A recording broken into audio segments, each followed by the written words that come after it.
I'm back. My name is Brittany Page. This is the Page Perspective. Thank you so much for being here. You know, sometimes I do fun videos where I read mean comments from racists who are very unhappy with me. And other times we do important topics like today's topic of the inhumane clearing of a homeless encampment here in Washington, D.C., but we are seeing this practice across the country. Before we get into that, I want to talk about, number one, the new background that you see behind me. Yes, we moved.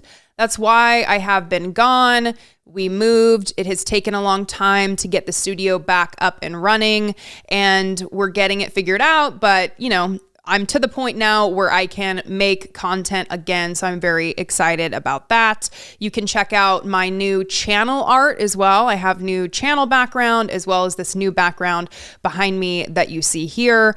I'm planning on doing videos once a week. That is the commitment that I am making right now. If I do more than that, great, but minimum one video a week. And I'm starting to do interviews with notable figures, people that I admire, people that are doing important work that I want to highlight. So look forward to those interviews coming up. Also, loving the listener communication. Please keep it coming. Also, make sure you subscribe to the channel and follow me on Instagram, on Twitter. On Instagram, you can see my beautiful bulldog puppy, Sweepy, or you can see pictures of the food that I'm eating, which is really exciting. It's what Instagram is used for, right? It's like looking at the food that people are eating and their dogs. Well, it's no different with me. So on to the topic at hand, the clearing of homeless encampments. You may have seen this in your city. Maybe you even supported this in your city. And if you have, I hope by the end of this video, I will have you reconsidering your position in terms of being in support of clearing of homeless encampments. We've seen an increase across the nation of rates of homelessness, and this can be attributed to many factors like lack of affordable housing, which I've done a video about before, as well as other contributing factors like the cost of living in this country and the lack of available resources for the unhoused. Now, one consistent response to this lack of safety nets in this country is that unhoused people will create their own outdoor encampments. And you may see this in different areas where people have, tent cities is what they're called. Well, oftentimes the government response to these homeless encampments popping up is to get rid of them, following complaints from the public. And that is exactly what happened in Washington, D.C. just a few weeks ago. And I want to read from reporting from the DCist. The National Park Service on Wednesday cleared a large homeless encampment at McPherson Square despite pushback and calls for a delay from some D.C. lawmakers and numerous homeless advocacy groups. Though the clearing was originally scheduled for April 12th, D.C. Deputy Mayor for Health and Human Services, Wayne Turnage, requested that it happen 2 months sooner due to what he called, quote, imminent public health and safety issues at the site. Residents were informed in October that the square would be cleared, but they did not know the clearing was rescheduled until late January.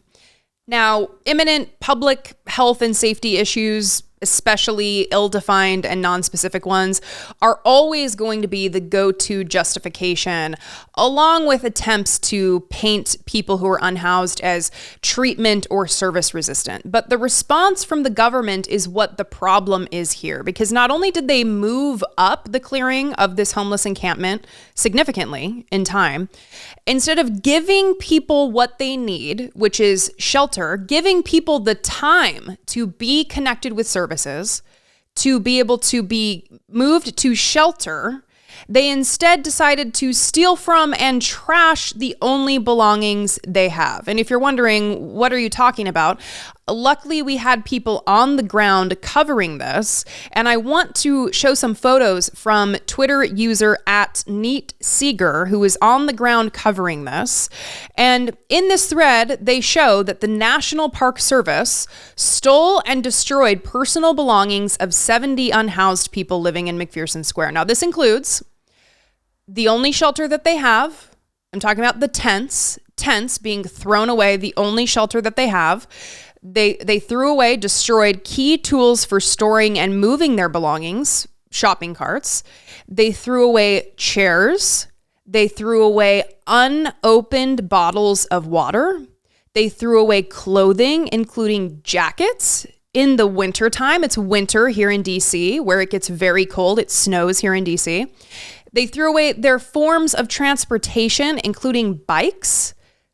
Their form of transportation, how they can get around, how they can access services, how they can obtain services.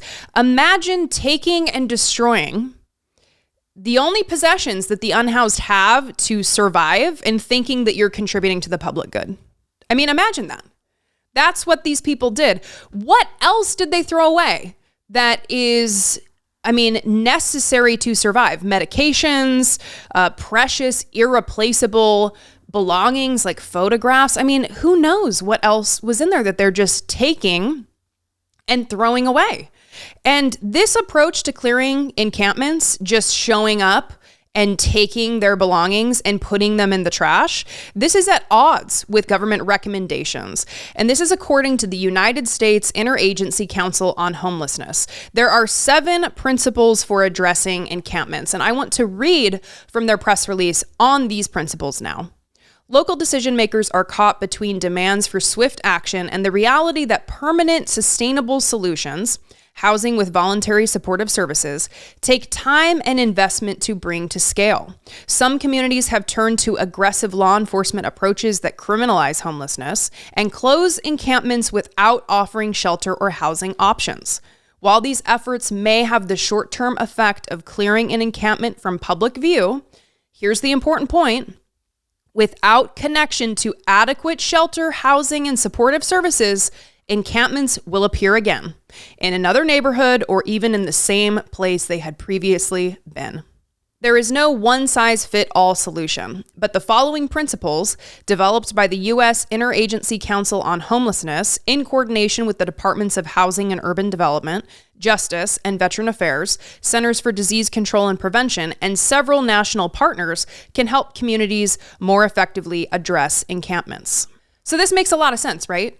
Unless you solve the underlying problem and connect people to housing, to services, prior to clearing an encampment, then you're just moving the problem out of sight. And it's either going to pop up again in the same place, or it's going to be moved to a different area. And then we're just creating this cycle again and again and again, where it's evident the goal is simply to remove visible poverty from our streets and not actually do anything beneficial to solve the problem or to actually help people. And the Interagency Council on Homelessness directly opposes clearing encampments without direct connection to housing, because it is a solution to the problem to connect people to services. So one thing that I want to make sure I do here, and I feel this is important, is to center the experiences of the unhoused, including the people who were removed from McPherson Square in Washington, D.C., here in Washington, D.C. And like I said, luckily there were local reporters on the ground, local people on the grounds, including Chuck Modi on Twitter, @ChuckModi1. And I want to play this clip where he is talking specifically to someone who is unhoused, who lived there. And I just want you to listen to how much pain and anger is behind this message that she has for the people clearing the encampment. I am frustrated, and so are many people here, because Wayne Turner is just telling the public that we are refusing help. He has not offered any help. There has never been intensive social services engagement. One caseworker named Jen from Pathways came for over 70 people to do the SPDAT, and she tried her best. Her phone died. There should have been an outpouring of social workers all over the park to do the SPDAT. We were supposed to get assistance with recertifying your EBT or signing up for your EBT for the first time. We were supposed to get assistance with signing up for health care. We were supposed to get assistance with getting Lifeline phones, which is crucial since they're dispersing everybody. If you have a telephone, you can keep in contact with your social worker, because if you don't keep in contact with your social worker, they'll put that against you in the system. If you don't have a phone, how do you contact them? That was one of the reasons why this park was so vital. You had some people who had phones who would let others use their park. Many times, the mutual aid group, Food Not Bombs for Morehouse, they would come and let us use their phones, let us use their tablets. So it's very frustrating that Mr. Turnage over and over is saying we don't want help. We do want help, Mr. Turnage. You did not provide it. We do want help, James Weldon. You did not provide it. So people need to understand what he is telling you all is happening has not happened. The housing is there. They are refusing to release the vouchers. You all need to ask Wayne Turnage, Laura Zeilinger, Rachel Pierre, why are you holding these vouchers? There were 7 people who lived in this park who had been matched to a voucher since July 2022. Why could they not activate their vouchers? Why do you have this piecemeal system where you have to have 4 different counselors before you get housed? But you won't tell the public that. You want to say we're service resistant. We are not service resistant. We want assistance. You refuse to provide it. So you heard that. That was a direct call out to the DC Deputy Mayor for Health and Human Services, Wayne Turnage. And in that clip, you hear her talking about many things. One of them is that they are not service resistant. They want help, but listen to the numerous barriers that are in place that are not being dealt with to help the unhoused obtain housing prior to moving in and throwing away and destroying the only belongings that they have and telling them to figure it out and go find somewhere else to sleep. Go find somewhere else to attempt to create a stable life and living environment.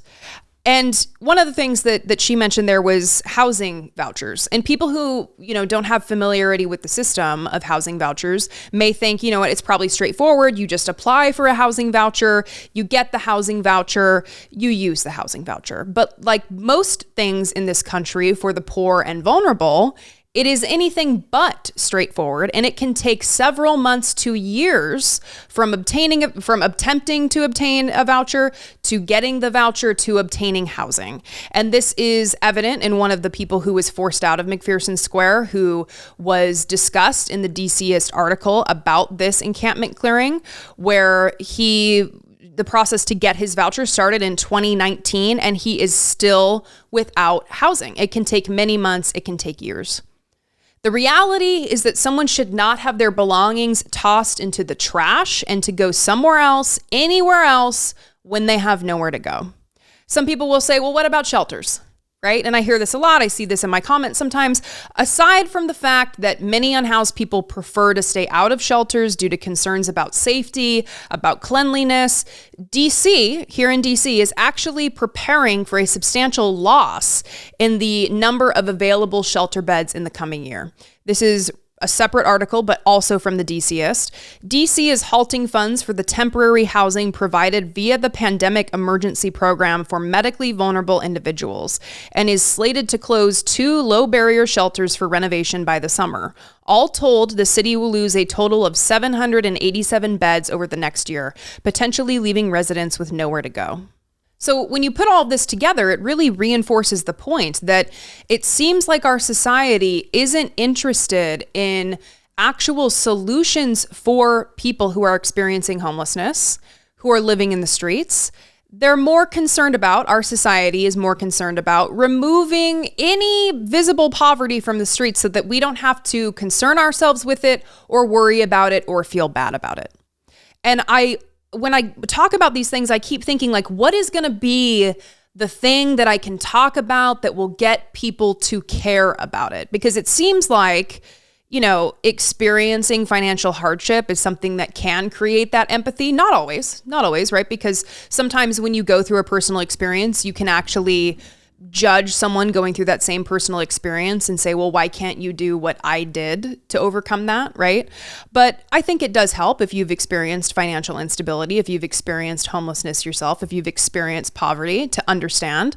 But there's still this resistance to housing first policies in this country, even though it's an evidence-based policy as a solution for homelessness. So what do people need to hear? Do people need to hear that it's actually a cost savings to taxpayers to implement housing first policies rather than rely on these encampment sweeps and policing? Is that what people need to hear? Because if so, I have that information. And that comes from Housing Matters. They show here that research illustrates a cost to taxpayers of $31,065 a year to criminalize one single person experiencing homelessness, while the yearly cost of providing supportive housing is $10,000. Okay, $10,051. So the cost to taxpayers to criminalize homelessness, one single person, $31,000. The cost per year to provide supportive housing,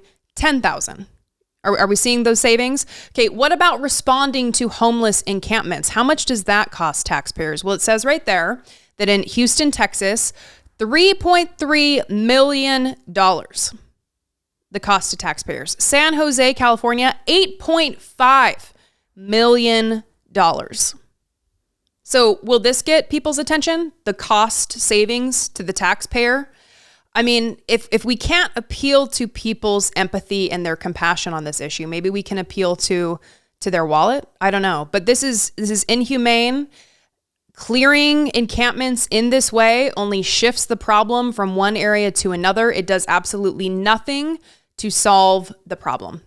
What do you think? I'd love to know. You can call, leave me a voicemail, 657-464-7609, or you can send an email to idoubtit@dollemore.com. You can also support us on Patreon, patreon.com/idoubtitpodcast. With the move, we're starting a new focus here on various media platforms with both Jesse Dollemore's YouTube channel and my YouTube channel, and also the I Doubt It podcast. We're planning on doing interviews with notable figures in government, in research, in psychology, all of the different things that we care about.